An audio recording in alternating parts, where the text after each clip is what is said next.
So இந்த சமாதின்றது நாங்க first வரும்பொழுது இந்த அளவுக்கு இல்லவே இல்ல.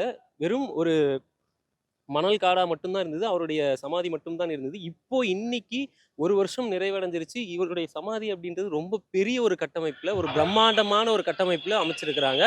ஸோ அப்படியே நம்ம அந்த சமாதிக்குள்ளாரையும் போய் பார்த்துருவோம். எல்லாரும் தயவு வாங்க. செஞ்சு இந்த இடத்துலயே ஸோ இப்போ நம்ம அவருடைய ஆம்ஸ்ட்ராங் அவர்களுடைய சமாதிக்கு முன்னாடி தான் நின்னுகிட்டு இருக்கோம். இங்கே அவருடைய சமாதியில ஃபுல்லா மலர் வளையங்களும், மலர்களாலும் அலங்கரிக்கப்பட்டு இருக்கு.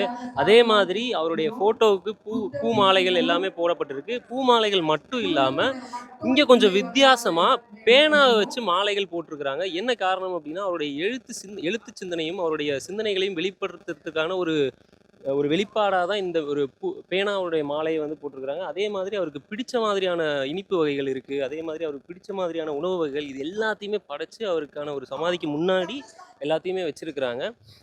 கண்டிப்பா இது அவருக்கு வந்துட்டு ரொம்ப பிடிக்கும்னு நினைக்கிறோம். ஏன் அப்படின்னா, அவருக்கு பிடித்த மாதிரியான உணவு வகைகள தான் இங்க வச்சிருக்கேன்னு சொல்லியிருக்காங்க. ஸோ அவருக்கு இதெல்லாம் போய் சேரும்னு நம்புவோம்.